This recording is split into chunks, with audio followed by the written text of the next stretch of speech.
Assalamualaikum warahmatullahi wabarakatuh. Kembali lagi di channel Radio Horor. Sebelum kita mulai ceritanya, saya minta dukungan dari teman-teman dengan cara klik tombol subscribe channel ini. Dan jangan lupa nyalakan juga lonceng notifikasinya, agar teman-teman semua tidak ketinggalan cerita-cerita baru dari channel ini. Di kisah kali ini masih melanjutkan dari kisah yang sebelumnya, yaitu kisah dari tulisannya Bang Esot yang berjudul Lingsir Wengi. Dan seperti apa untuk kelanjutan kisah ini? Langsung saja kita simak berikut ini.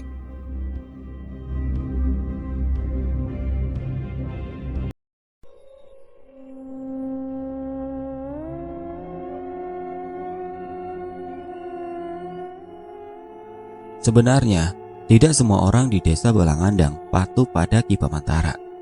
Ada seorang lelaki berumur 36 tahun yang menyimpan dendam sangat dalam pada Ki Pamantara. Ia adalah Teja. Ya, lelaki itu sangat dendam pada Ki Pamantara lantaran istrinya mati kena teluh. Masalahnya sepele, hanya karena tidak hadir dalam pertunjukan tari sinden. Besoknya, istri Teja muntah beling dan mati dalam keadaan mata melotot. Semenjak kematian istrinya, Teja merobohkan rumah panggungnya dan membuat gubuk kecil di ujung desa Balangandang dekat dengan hutan.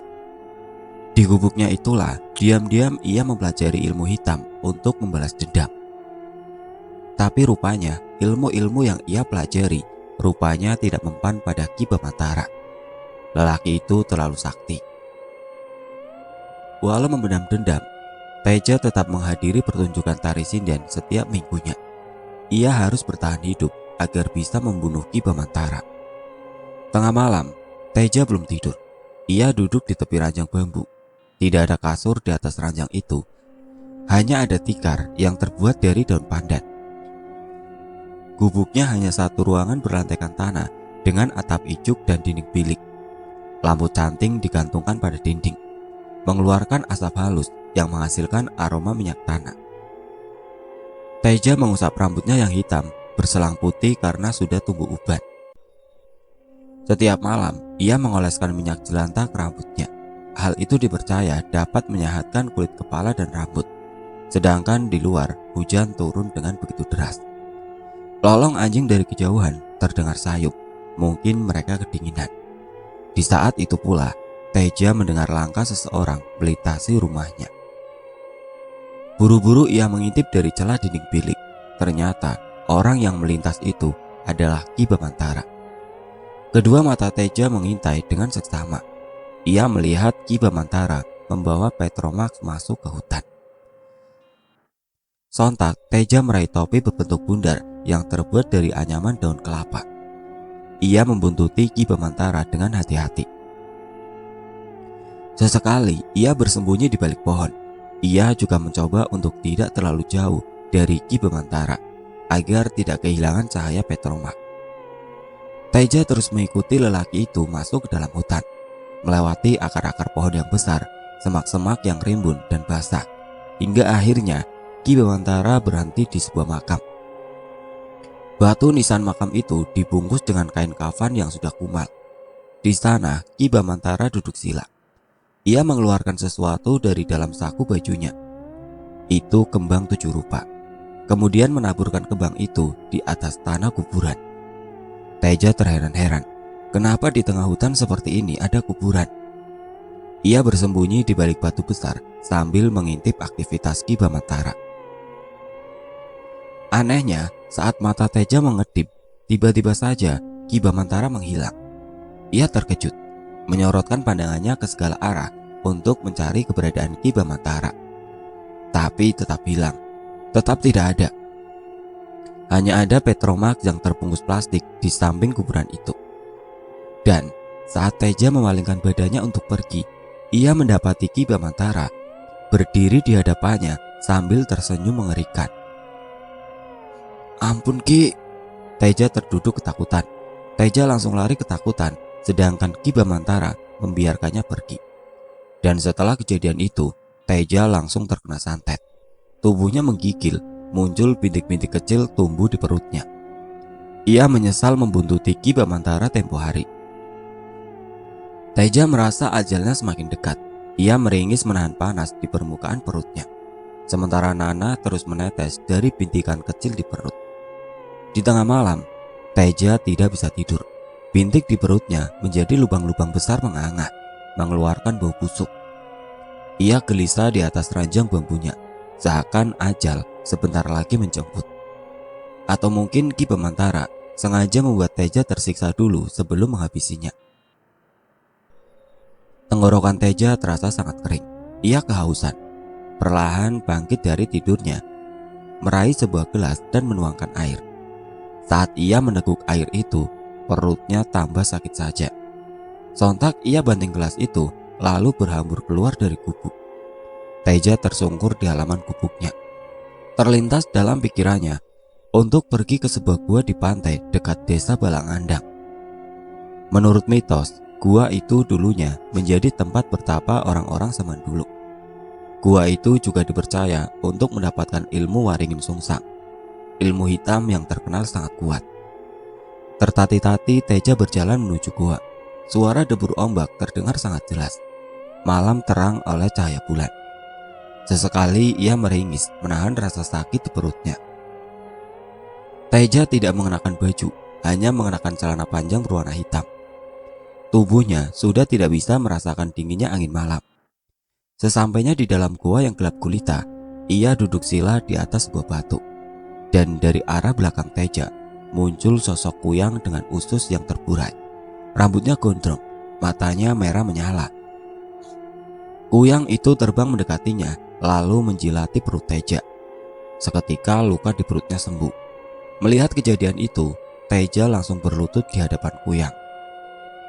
"Mohon berikan saya ilmu Waringin Sungsang untuk membalaskan dendam saya, Mbah." Kuyang itu tidak menjawab. Ia melayang dengan tenang di depan Teja. Lalu, tiba-tiba saja angin kencang menerjang dari dalam gua. Tubuh Teja merasa kesakitan. Ia berteriak sekencang mungkin, mulutnya menganga, matanya melotot. Kedua tangannya terangkat ke atas. Kuyang itu masuk ke dalam tubuh Teja melalui mulut. Keesokan harinya, entah apa yang terjadi, Teja mendapati dirinya terbaring di atas ranjang bambu di gubuknya. Di sampingnya tergeletak sebuah kain berwarna merah, guci berisi abu, kembang 7 warna, dan sebuah boneka kecil berbentuk tubuh manusia. Teja merasa terlahir kembali. Tubuhnya sangat bugar dan sehat. Ia sudah menguasai ilmu hitam yang sangat mematikan itu. Apalagi kalau bukan Waringin Sungsang. Segera ia raih botol minyak jelantah dan mengoleskan minyak itu ke rambutnya. Sebuah boneka sudah ia genggam. Matanya menyala merah. Ada Kuyang dalam tubuhnya. "Ki Bamantara," ujarnya sambil memandangi boneka. Setelah dari makam keramat, Ki Bamantara tahu kenapa Nyi Roro Kidul murka padanya. Ini semua tentang Sartika, sinden yang dibawa Nyi Roro Kidul. Ternyata perempuan itu adalah manusia kesayangan Nyi Roro Kidul. Secara tidak sengaja, Ki Bamantara sudah menyiksa raga dan batin Sartika, memaksanya untuk menari setiap minggu. Hal itu membuat Nyi Roro Kidul murka. Ia diberi petunjuk oleh makam keramat agar meminta maaf dengan cara menghanyutkan sajen ke laut. Ia sudah melakukannya, tapi anehnya ia terserang penyakit yang tidak biasa. Kulitnya tiba-tiba melepuh. Sudah berkali-kali ia menggunakan kesaktiannya, tapi penyakit itu tidak juga berhasil sembuh. Hingga akhirnya pada suatu pagi, Ki Bamantara tidak bangun dari tidurnya. Ia tidak mati. Nadinya masih berdenyut dan masih bernapas.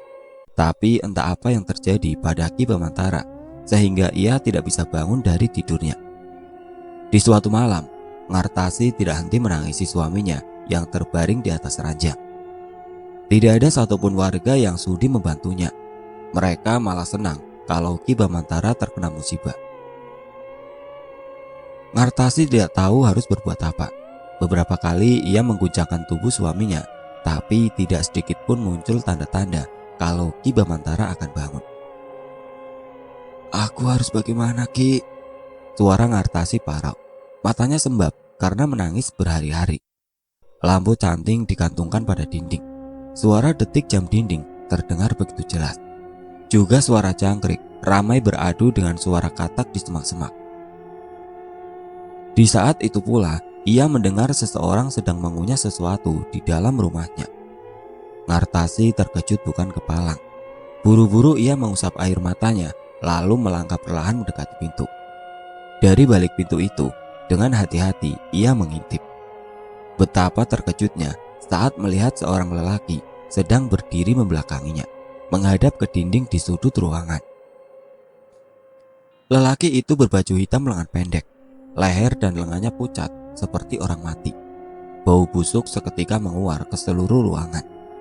Ngartasi menutup hidungnya karena tidak kuat.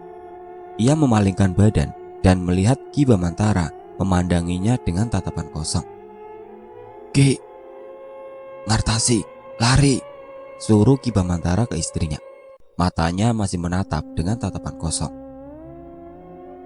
Segera Ngartasi berhambur keluar rumah. Ia berteriak meminta tolong pada warga, tapi tidak ada satupun warga yang menghampirinya. Beberapa warga sempat melongokkan kepala keluar jendela melihat Ngartasi di halaman rumahnya. Buru-buru warga itu menutup rapat jendelanya, ketakutan. Ngartasi mengetuk pintu rumah warga. "Aku mohon, tolong aku, suamiku dalam bahaya," pinta Ngartasi sambil menangis. Tapi penghuni rumah itu diam saja. Mereka tidak mau ikut campur dalam masalah Ki Bamantara. Terlebih mereka benci pada lelaki itu. Ngartasi terus memohon dari satu pintu ke pintu lainnya, berharap ada orang yang berbelas kasih padanya. Tapi tidak satupun yang sudi membukakan pintu. Semua diam, semua benci. Ki Bamantara masih terbaring di atas ranjangnya. Setelah kejadian beberapa hari lalu, penyakit Ki Bamantara semakin parah. Kedua kakinya berubah kebiruan seperti hendak membusuk. Kedua lengannya tumbuh benjolan-benjolan sebesar biji kelereng. Sementara bagian perut dan dada ada bekas luka sayat, entah dari mana asal luka itu. Sudah 3 hari Ki Bamantara tidak bangun dari tidurnya, dan Ngartasi dengan setia merawat suaminya itu. Ia yakin suaminya pasti akan bangun lagi. Entah kapan. Sore itu, Ngartasi sedang memasak nasi di dapur. Ia menyodorkan kayu bakar ke dalam tungku agar api terus menyala. Rumah Ngartasi adalah satu-satunya rumah gedung di desa Balangandang, tapi bagian dapurnya tetap dibiarkan tradisional. Dapurnya itu berlantaikan tanah. Di sudut dekat jendela ada tumpukan kayu bakar. Peralatan masak digantungkan pada dinding. Asap mengepul memenuhi ruangan setiap kali Ngartasi menyalakan tungku. Terbatuk-batuk Ngartasi memasak nasi karena asap memenuhi ruangan, dan saat itu pula dari balik jendela dapurnya ia melihat seorang perempuan tua yang tidak asing baginya. Itu adalah Mbah Rumi. Dia bukan penduduk asli Balangandang. Wanita tua itu berkelana kemanapun yang ia suka, dan paling sering datang ke rumah Ngartasi, tepatnya lewat dapur. Ngartasi senang dengan kehadiran Mbah Rumi, walau tidak pernah tentu. Kadang sebulan sekali, kadang 6 bulan, bahkan setahun sekali. Dan setiap kali ada Mbah Rumi, Ngartasi senang bukan main, lantaran hanya Mbah Rumi yang ia percayai untuk mencurahkan keluh kesah. Tidak ada yang tahu pasti berapa umur Mbah Rumi. Yang jelas, rambutnya sudah putih semua, wajahnya keriput, di kedua lengannya timbul urat-urat berwarna hijau sebagai penanda ia sudah sangat rentah. Penduduk Balangandang suka risih kalau melihat Mbah Rumi lewat di halaman rumah. Penampilannya sangat mudah dikenali. Ia suka menggunakan kain batik coklat yang warnanya sudah pudar. Kain itu ia sarungkan di pinggangnya. Berbaju kebaya yang sudah sangat usang. Kadang Ngartasi berbaik hati memberinya baju, tapi anehnya dia tidak mau memakainya walau baju itu diterimanya dengan senang hati. Mbah Rumi berdiri sambil tersenyum dari balik jendela dapur Ngartasi. Sontak Ngartasi tersenyum melihat kedatangan wanita tua itu. Kemudian ia membukakan pintu dapur dan mempersilahkan Mbah Rumi masuk. "Dari mana saja, Mbah? lama sekali tidak kelihatan. Aku sudah lama sekali ingin bertemu sama kamu, Ngartasi, tapi baru bisa hari ini. Ngartasi mengangkat panci yang berisi nasi. Ia menuangkan 2 centong nasi ke atas daun, lalu mengambil potongan ikat tongkol dari lemari dan menghidangkannya. Ngartasi tahu pasti Mbak Rumi belum makan. Wanita tua itu duduk di kursi bambu. Meja kecil yang terbuat dari kayu diseret oleh Ngartasi ke hadapan Mbak Rumi. Makan yang banyak ya Mbah, aku lagi sedih sebab suamiku sudah beberapa hari tidak bisa bangun dari tidurnya. Jangan khawatir, dia baik-baik saja, timpal Mbah Rumi sambil mengunyah nasi. Ada hal yang mau aku sampaikan padamu, Ngartasi. Apa Mbah? Mbah Rumi menelan nasi yang ia kunyah. Kamu akan segera hamil. Ngartasi sangat terkejut mendengar pernyataan Mbah Rumi. Antara percaya dan tidak percaya, tapi setidaknya hal yang diucapkan Mbah Rumi membuat hatinya bahagia. Lantaran sudah lama ia ingin punya anak. Dan benar saja, setelah beberapa bulan semenjak kedatangan Mbah Rumi, Ngartasi akhirnya hamil. Ingin sekali ia memberitahu kabar bahagia ini kepada suaminya. Namun, Ki Bamantara masih terbaring di atas tempat tidurnya dengan luka di sekujur tubuh yang bertambah parah. Malam itu, Ngartasi berendam di dalam bak mandi. Ia mengelus-ngelus perutnya yang semakin buncit. Rasanya tidak sabar, ingin segera anaknya lahir. Ia bahkan sudah menyiapkan nama untuk anaknya itu. Kalau yang lahir perempuan, maka akan ia namakan Sekar. Tapi kalau yang lahir laki-laki, maka akan ia namakan Abimanyu. Lampu canting diletakkan di atas tembok sumur. Cahayanya berayun-ayun karena sesekali tertiup angin. Ngartasi meraih kembang warna-warni dari dalam kantong plastik hitam, lalu menaburkan kembang itu ke dalam bak mandi. Ia kembali berendam dan memejamkan kedua matanya. Sangat tenang, sangat damai. Sementara itu Teja di rumahnya. Ia sedang kebingungan dan tidak mengerti kenapa Telu Waringin Sungsang tidak kunjung membunuh Ki Bamantara. Ia mendengar kabar dari warga yang sempat mengintip kamar Ki Bamantara kalau musuhnya itu terbaring di atas kasur. Dada Ki Bamantara terlihat turun naik, menandakan ia masih bernafas. Maka dengan segala kebingungannya, ia meraih sebuah golok, berniat untuk membunuh Ki Bamantara secara langsung. Teja berjalan dengan terburu-buru menuju rumah Ki Bamantara. Tekadnya sudah bulat. Ia ingin menggorok leher musuhnya itu.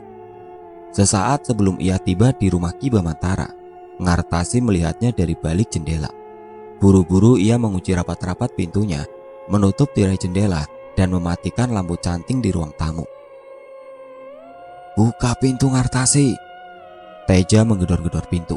Ngartasi sembunyi di kamarnya sambil memeluk tubuh Ki Bamantara. Terdengar suara kaca pecah. Teja memecahkan kaca jendela dengan sebuah batu dan kemudian masuk melalui jendela itu. Pertahanan Ngartasi sekarang hanya tinggal pintu kamarnya saja. Ia menangis ketakutan sambil mengguncangkan tubuh suaminya, berharap suaminya bangun. Beberapa kali Teja menendang pintu kamar Ngartasi, tapi pintu itu terlalu kuat untuk didobrak. Ia kemudian berkomat kamit membaca mantra. Tiba-tiba matanya menyala merah. Urat lehernya terlihat menonjol. Maka dengan sekali hentakan kaki saja, pintu itu berhasil didobrak.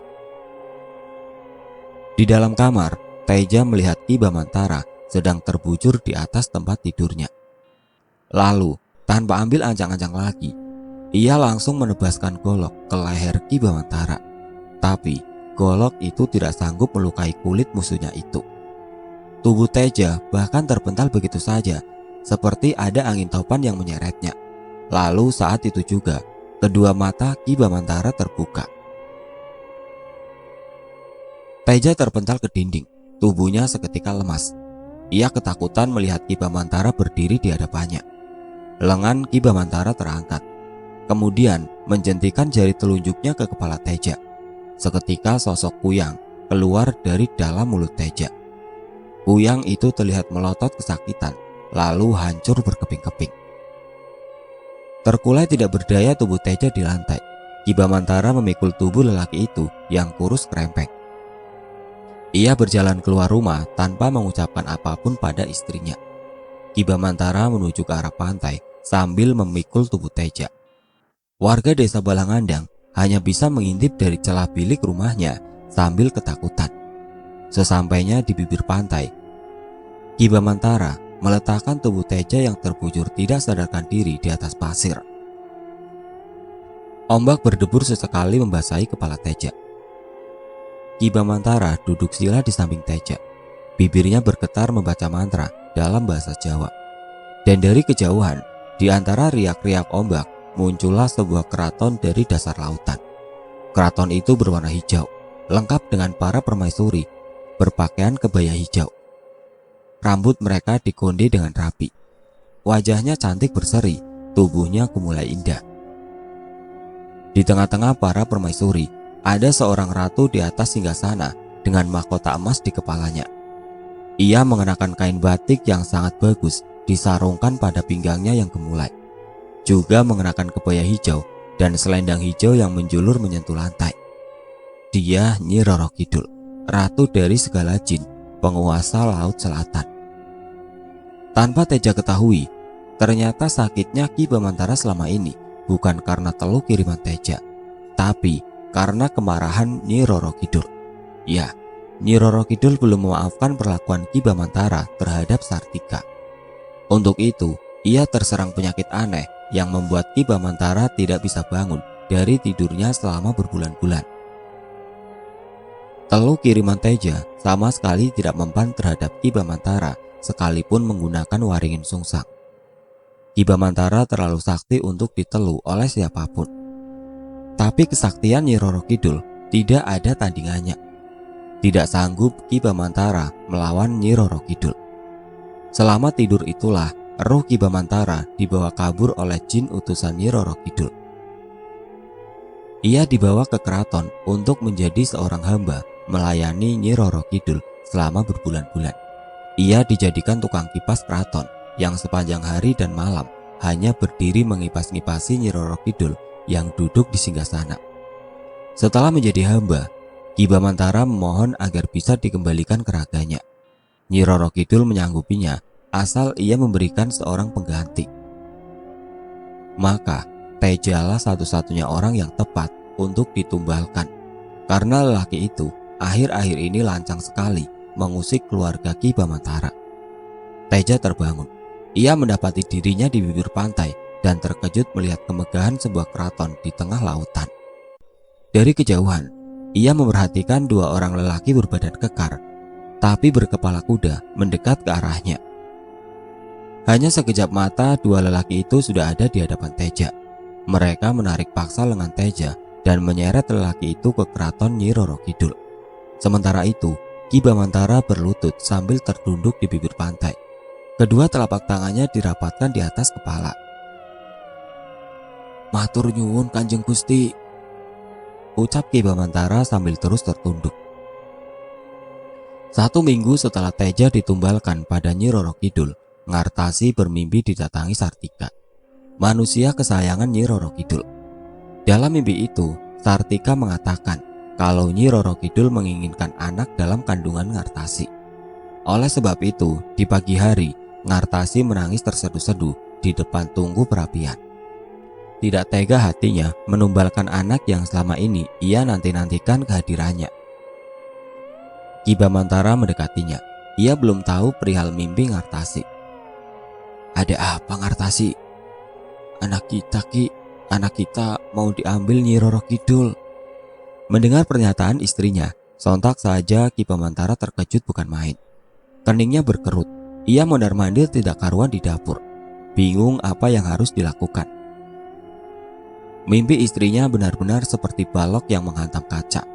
Hatinya pecah berkeping-keping. Ia tidak mungkin merelakan anaknya digondol Nyi Roro Kidul.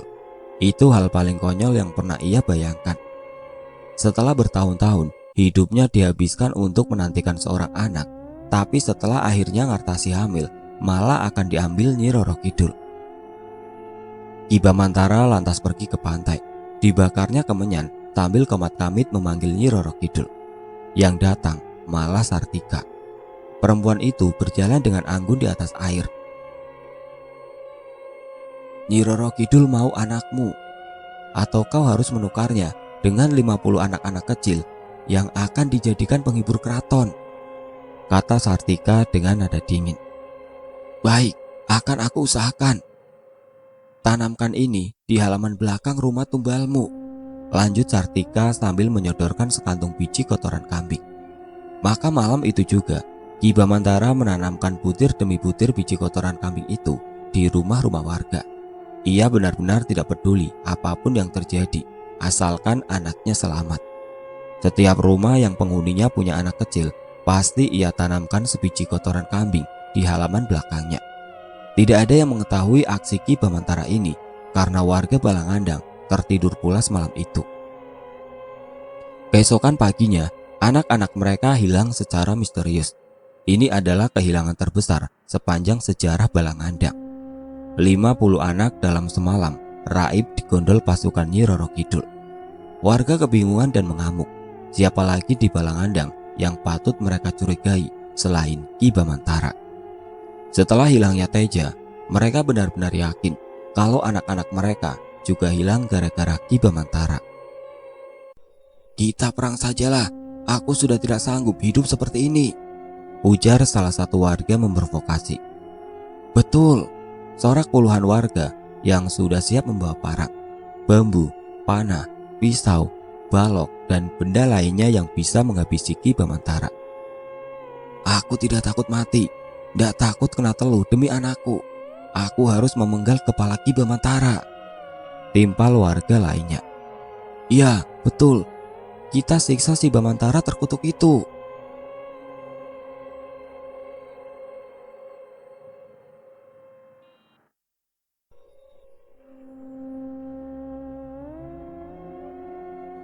Oke teman-teman, sampai di sini dulu ceritanya. Nantikan kelanjutan kisah ini di video berikutnya. Agar tidak ketinggalan, klik tombol subscribe channel ini dan nyalakan lonceng notifikasinya. Wassalamualaikum warahmatullahi wabarakatuh.